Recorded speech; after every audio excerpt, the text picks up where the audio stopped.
Welcome to Construction Champions Podcast, where we are burning the house down and rebuilding it twice a week. I'm your host, Rod Nussbaum, and I am here to help you become the champion that you're meant to be. Along with our amazing guests along the way, we will provide you with the resources, the latest and greatest. You will sit down with disruptors in the construction industry. And my goal from day one has always been to change the mindset around the construction industry. No more where we let the 3% of bad apes dictate the entire reputation of. Welcome back, Construction Champions, to another amazing episode. I'm your facilitator, Ron Nussbaum. I am the founder and CEO of BuilderComms, and I am the one that has the amazing opportunity to bring on industry leaders, thought provokers, influencers, people that are out there doing it and understand the construction industry better than all of us. And we get to have conversations around how we can be better, how we can operate on a championship level in our businesses, our lives, our personal relationships, and everything in between. And today is no different. We have an amazing guest with us, Nick. It is fantastic to have you here today. Appreciate it, Ron. Appreciate being here so much, man. Awesome. Well, before we dive into it, why don't you introduce yourself to all the construction champions out there? Yeah, so I am the CEO, founder of a company called NVB Playgrounds, and we started several different companies. One of them is Playgrounds.com, PlaygroundEquipment.com, and AAA State of Play. We have a direct-to-consumer business model, and we have a business-to-business model as well, along with a lot of maintenance and installations and service pretty much the entire United States. We stick in the commercial playground equipment market, which is a lot different than residential. We don't do the backyard stuff, so it's all the heavy duty steel. It takes a little bit more knowledge than just you get off the shelf at Walmart. Yeah, absolutely. Our school, I take it you probably deal with some schools. We do about 30% of our business is direct, and then about 70% is with distributors. So we support about 230 to 250 different entrepreneurial organizations across the U.S. that are selling commercial playground equipment, and we are their supplier. So the other 30% is direct sale, and we sell to our main consumers are schools, parks, homeowners associations, contractors, construction firms. It's just endless, really, as far as everybody that has a playground, they're a potential client. Awesome, man. Well, I'm excited about this conversation because we're going to get into some stuff about playgrounds and exactly how you help construction companies with that. But before we dive into it, I want to ask you the $1 million question, and that is, what makes a construction champion? It's I listened to a few podcasts of yours, and I was thinking about that for a minute. And for me, what makes our company different and what's always worked for us in this is dealing with that chaos and coming out ahead and not feeling like we're ever doing the wrong thing with people, whether it's the customer or whatever that might be. But it's also staying a little bit ahead of all of our competitors. When I got in this, I knew that all I needed to do to be a direct sale to my customers, to be a manufacturer myself, was I just needed to be a fraction better than them. I could still be bad, right? Because this business is hard, scheduling and weather conflicts, and there's nothing easy about any of the things any of us do as business owners, but it's just one of those things where I just needed to be a little bit better, and I knew that I could deliver on that. And so from there, it was nothing but up. That's awesome. It is amazing. We really underestimate what just being a little bit better can really do, not just to differentiate us from our competitors, but just in our business. Like if we're just a little bit better, it can really get rid of a lot of that chaos that you speak to. Yeah. And then being that you're in the chaos, but I have a 7-year-old son, so I'm on playgrounds. You are in the chaos business. Like that is where chaos unfolds. Yeah, chaos is. I got a 10-year-old, a 9-year-old, and a 7-year-old. So I'm all about. I got I'm there with you. I think that one of our jobs as who we are is we're there to. We have three main customers. We have our employees, and we're there to make sure we're driving a better life for them, one way or the other. We're there for our the buyers, and we're there to really try and get back to that real base level of building a community again. And then for the kids, we're trying to give them confidence to take on risks. Like, we want to make sure that all those children out there take risks. We never want to make sure we have a playground that doesn't have an injury, but we absolutely want to prevent avoidable ones. Mm, I love that. And when you talk about your how your customer, not like the in-between customer who you support, what does that typically look like? Who is that? Well, it really just depends. So we have like I said, about 70% of our business supports smaller to mid-sized businesses that are they're selling to contractors, they're selling to the schools direct, and they are often between 2 and 5 people, and they're often doing a lot of the installs themselves. When I started this business, I was carrying around my laptop designing my websites while my other guy was digging holes and we were plumbing posts, right? And we were putting 300,000 miles on the car every year. But I could only do that for so long before you had to scale. And before, I had people working in my bedroom, and, it was a different world then. Now, like, I'd say a big percentage of it is dealing with the people that are reselling it. But what gives us a heads up than most people is that we spent a lot of years in the trenches selling directly to those consumers, whether it's the parks or the schools. And what are they trying to do at the bottom of it? I believe that all of them really want is they want to be able to deliver trust back to residents. If you're in a neighborhood, why is that playground important? That's where you're going to meet your neighbor, and that's why your neighbor's name is because your kids met each other. And how did they meet each other? They met each other outside in some sort of a recreation area, whether it's a park or a playground or whatever that might be. We created some sort of an environment where it's connecting people, and that is what communities are trying to drive, is some sort of connection at the base of it all. I mean, that is some purpose. That is some reason why right there. Like that is to just think about it is where do you get to know those people in your community? And if you're in a community that needs a playground, it's because there's kids, and that is where it's where the community can come together and you start to get to know people that you typically weren't there. I love that. That is such a grand slam right there on how people should think about business. Like how you're thinking about your impact is how everybody should be figuring that out for themselves. It's really about that baseline. What is it that we are solving for our customer? What is that true emotion? What is their real drive? Yeah, sure. Some of them want statement pieces. They want to be that picture for their city, right? They want a 5-story playground where, our workers are dangling upside down for 5 days and on end trying to assemble something.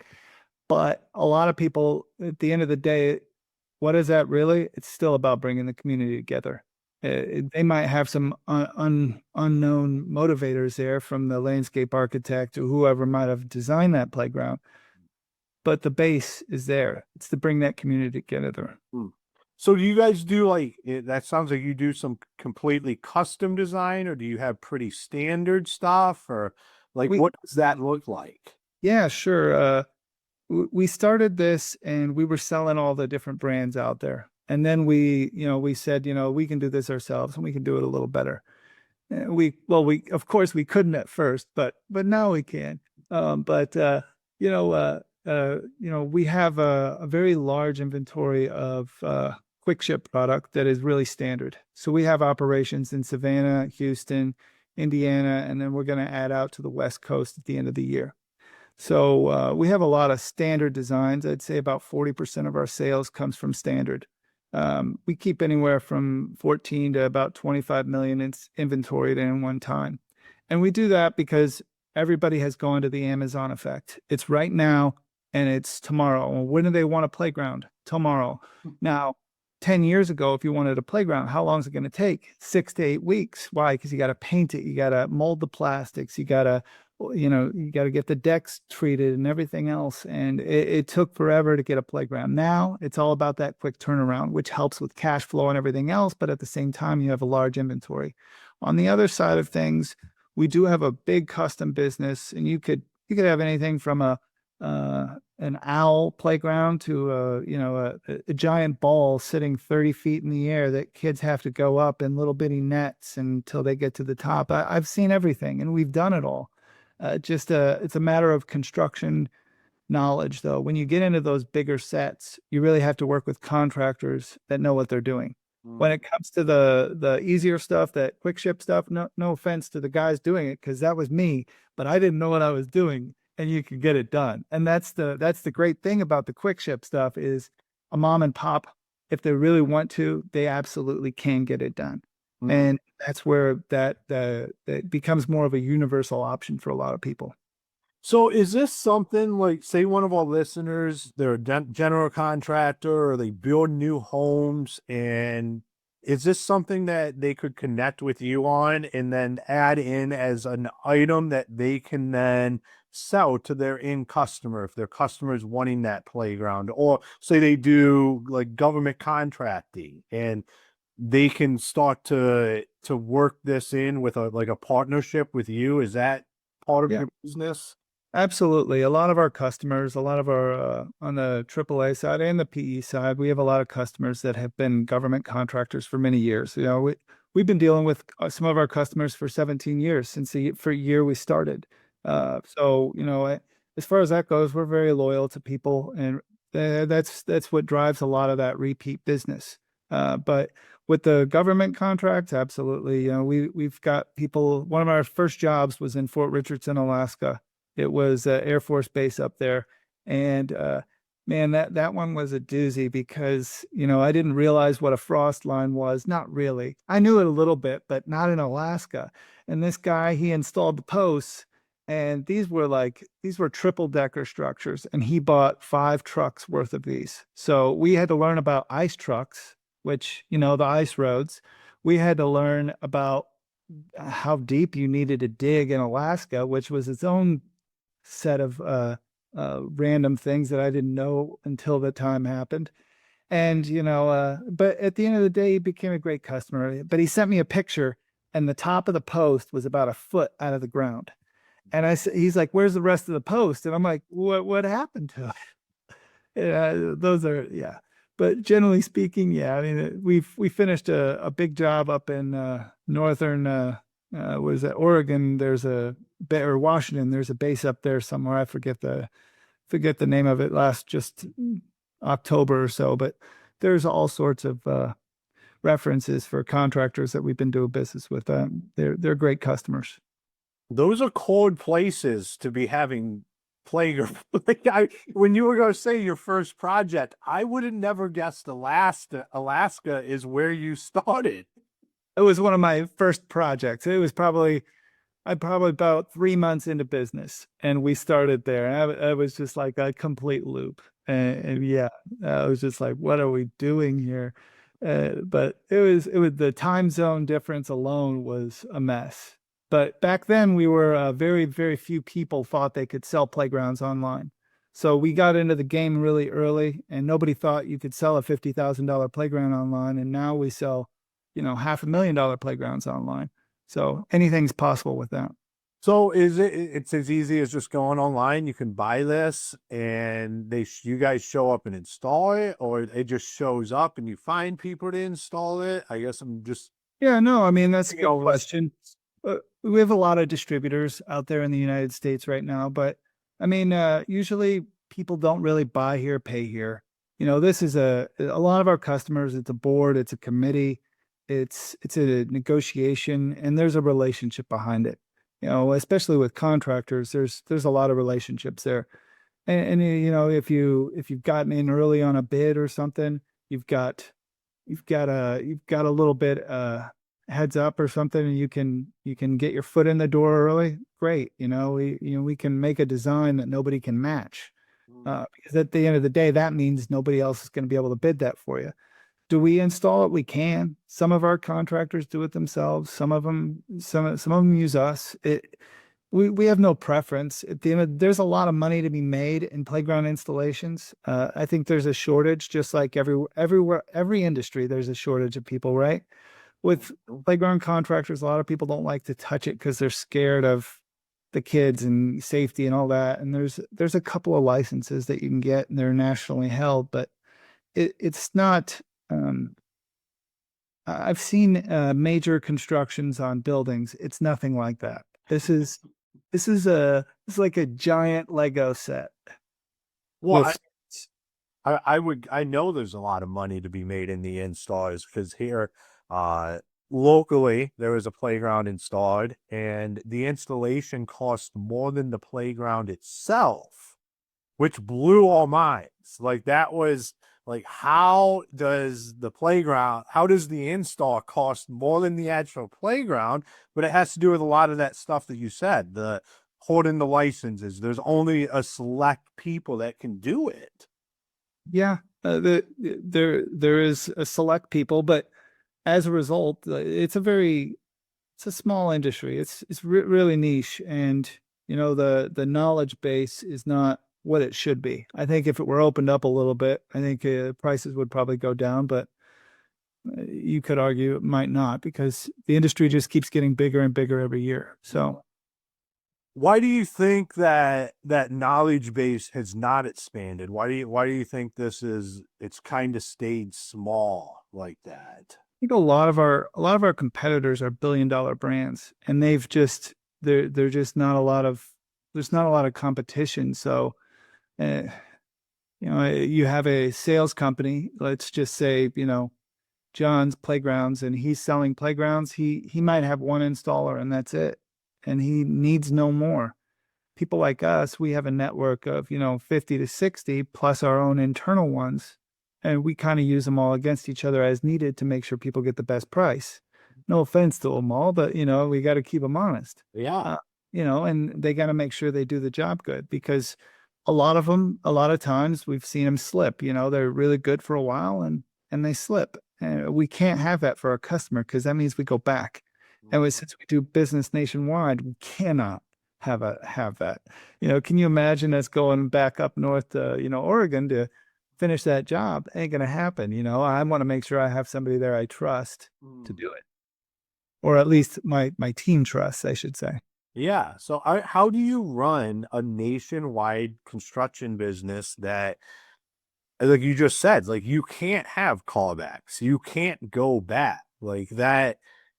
It would put you, not just eliminate the profit, but it would probably put you in a hole if you had to go back. It How do you does. pull that off? Sometimes you don't. I mean, sometimes there's a loss. I mean, it really narrow windows in states like Wyoming and certain areas like Idaho, where you only have a narrow window to install, really makes it challenging on top of it. But how do we pull it off? Is we got the right people. For a long time, I used to be this guy. I used to be like, hire fast, fire faster. And that was when I was scaling and I was out of control. The business was out of control too. And as a result, ops were out of control, costs were out of control. I mean, it's the same story everybody has, right? And there's a certain point where you're like, all right, so let's find the right people. And now you hire. Mostly still hire fast, but you make sure they're right. And we go through personality tests, and we really make sure we have the right people in the right seat all the time. Otherwise, we would be out of business, all the time, because we're doing installs all over the place. And at that kind of level, we once we breached 50 million in revenue probably 3 or 4 years ago. And at that time, once you hit that, it's just like a whole nother, you're playing with a whole different league there. And when you make mistakes, you still make big ones. When we do a $500,000 job, you said it yourself. Sometimes that install is more than the job. That's true. But if you have to go back 3 or 4 times, it's not good. And you can't just keep calling the contractor and saying, "Hey, yeah, I need you to go back again. By the way, you're in Florida today, and this one's in Washington State. Could you hop on a plane for me?" It doesn't work that way. Yeah, I mean that is I I ran a company that did the entire state of Michigan and down into Indiana, and people thought we were crazy for how big our map was, like just the service area and nationwide. I mean, that's incredible, man. There's some states where you have to have a licensed contractor, but with playgrounds, generally speaking, they usually don't require it.